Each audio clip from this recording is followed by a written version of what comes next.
Hello all, welcome to screen space. ఈ వీడియోలో మనం మాట్లాడబోతున్న రివ్యూ వచ్చేసి వరుణ్ సందేశ్ నటించిన నిందా మూవీ బ్రో. అవును, లేట్ అయింది review, but dubbed movies, Hollywood movies ఇవన్నీ రివ్యూస్ ఇవ్వడంలో ఇది లేట్ అయిపోయింది భయ్య, ఏమనుకోద్దు. ఫస్ట్ థింగ్ ఫస్ట్, ఈ మూవీ వచ్చి ఒక క్రైమ్ ఇన్వెస్టిగేషన్ మూవీ భయ్య. నాకు ఇలాంటి మూవీస్ అంటే చాలా ఇంట్రెస్ట్. నైట్ చూడడం జరిగింది. ఫస్ట్ థింగ్ ఏంటంటే, మీరు ఈ మూవీకి ఇచ్చే మీ 2 hours 2 minutes టైం అయితే నాట్ వర్త్ ఇట్ భయ్యా. నాకు అంతగా ఎంగేజింగ్ గా, సస్పెన్స్ గా అనే అనిపించలేదు అసలు. ఫుల్ రివ్యూలోకి వెళ్ళిపోదాం, మీకు ఇంకా క్లారిటీగా చెప్తాను. నాకు అనిపించిన ఒకే ఒక పాజిటివ్ ఏంటంటే, మూవీ మొత్తానికి హీరోయిన్ కానీ, సాంగ్స్ కానీ, హీరోకి లవ్ స్టోరీ లాంటివి కానీ, ఫ్లాష్ బ్యాక్ లాంటివి కానీ ఇలాంటివి ఏం పెట్టలేదు భయ్యా. ఓన్లీ కేస్ ఇన్వెస్టిగేషన్ నడుస్తుంది. అదొక్కటి బాగా నచ్చింది. ఇంకా నెగిటివ్స్ విషయానికి వచ్చేస్తే, మూవీ తీసుకెళ్లిన విధానం భయ్యా. స్టోరీ ప్లాట్ ఏంటంటే, కాండ్రకోట అనే ఒక ఊర్లో ఒక అమ్మాయిని రేప్ చేసి చంపేస్తారు. అందుకని ఆ ఇన్వెస్టిగేషన్ కాను పోలీసులు ఒకరిని తీసుకొచ్చి అరెస్ట్ చేస్తారు. బట్ మన హీరో మాత్రం ఆ కేసు ఇన్వెస్టిగేషన్ మీద కొన్ని డౌట్స్ ఉండి ఒక 6 కిడ్నాప్ చేసి ఇన్వెస్టిగేషన్ చేయడం స్టార్ట్ చేస్తాడు భయ్య. మూవీ కాన్సెప్ట్ వచ్చి 100 మంది నిందితులు తప్పించుకున్నా పర్లేదు కానీ ఒక్క నిర్దోషి కూడా అరెస్ట్ అవ్వకూడదు అన్నది. ఆ కాన్సెప్ట్ మీద నడుస్తుంది. తీసుకున్న కాన్సెప్ట్ బాగున్నప్పటికీ కానీ ప్రెజెంటేషన్ అయితే వర్స్ట్ ఉంది.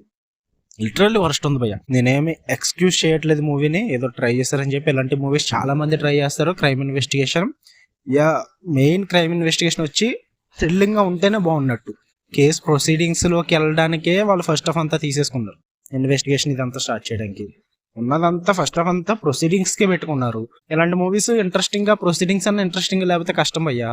అండ్ మెయిన్ ఏంటంటే, హీరోయే మొత్తం మనకి వర్కౌట్ చేయాలి. నాకు అక్కడ ఏమనిపించలేదు. హీరో ప్రొసీడింగ్స్ అయితే చాలా వరస్ట్ ఉంటాయి. ఏంటంటే ఆయన చేసేది ఏముండదు, కూర్చుని మాట్లాడుతుండడం తప్ప. వాళ్ళ నిజాలు చెప్పేస్తూ ఉంటారు పెద్ద కష్టపడకుండానే. నాకు అదే చిరాగ్గా అనిపించింది భయ్య. ఇంట్రెస్టింగ్ వేలో అయితే లేదు. అందరినీ ఒక రూమ్ లో పెట్టేసి ఇన్వెస్టిగేషన్ చేయడం వల్ల కొత్తగా అనిపించదు ఏమీ మనకి. అది అలా స్లోగా వెళ్తూ ఉంటుంది, మనకి బోర్ కొడుతూ ఉంటుంది అనమాట. అంతకుమించి కొత్తగా అనిపించదు. అదే కాన్సెప్ట్ ని తీసుకున్న కాన్సెప్ట్ ని అదే విధంగా ఉంచుకుని హీరో కేసు ఇన్వెస్టిగేషన్ చేయడం లాంటిది పెట్టుకుని బయట చూపించుంటే, ఇన్వెస్టిగేషన్ ప్రాసెస్లు కానీ, క్లూస్ కనుక్కోవడం ఇదంతా బయట చూపించుంటే బాగుండు మూవీ మాక్సిమం. బట్ హీరో 6 తీసుకొచ్చి ఒక రూమ్ లో పెట్టేసి వాళ్ళతో మాట్లాడుతూ కూర్చుంటాం, ఇదంతా ఇంట్రెస్ట్ గా ఉండదు భయ్య. నాకు అదే బిగ్గెస్ట్ మైనస్ అనిపించింది. పైగా దీనికి తోడు మధ్యలో వేరే వాళ్ళది లవ్ స్టోరీ ఉంటే అది ఒక సాంగ్ నడుస్తుంది. అదంతా అనవసరం అనిపించింది భయ్య. అది ఇంకా డిస్కనెక్ట్ అయిపోయేలా చేసింది నాకు. అది చూసిన వాళ్ళకి బాగా అర్థమవుద్ది ఎంత డిస్కనెక్ట్ అవుతారో. అండ్ నేను మరీ చెప్తున్నా, ఈ మూవీ ఎవరికి నచ్చుద్దంటే, క్రైమ్ ఇన్వెస్టిగేషన్ థ్రిల్లర్స్ బాగా ఎక్కువ చూడని వాళ్ళకి ఇలాంటిది సడన్ గా చూసినప్పుడు ఓకే పర్లేదు బాగానే ఉంది అనిపించవచ్చు భయ్య. బట్ మా మైండ్ సెట్ అలా ఉండదు. నేనైతే ప్రత్యేకంగా కొరియన్ కానీ, జపనీస్ కానీ, హాలీవుడ్ కానీ, తెలుగు కానీ, డబ్బుడ్ మూవీస్ అన్ని కూడా నేను క్రైమ్ ఇన్వెస్టిగేషన్ థ్రిల్లర్స్ అన్ని చూస్తాను కాబట్టి నా మైండ్ సెట్ వేరేలా ఉంటుంది. ఇలాంటి చూసినప్పుడు చాలా చూసాంలే అన్న ఫీల్ వస్తుంది. నాకు ఇదే ఫీల్ వచ్చింది. సో నేను ఎక్కువ ఇంట్రెస్ట్ కోరుకుంటా. నాకు అది ఎక్కడ మిస్ అయింది.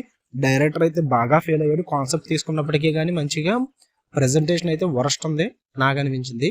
సో మీరు ఎక్కువ థ్రిల్లర్స్ ఏం చూడడం నేను చాలా రేర్గా చూస్తానంటే ట్రై చేయండి భయ్య.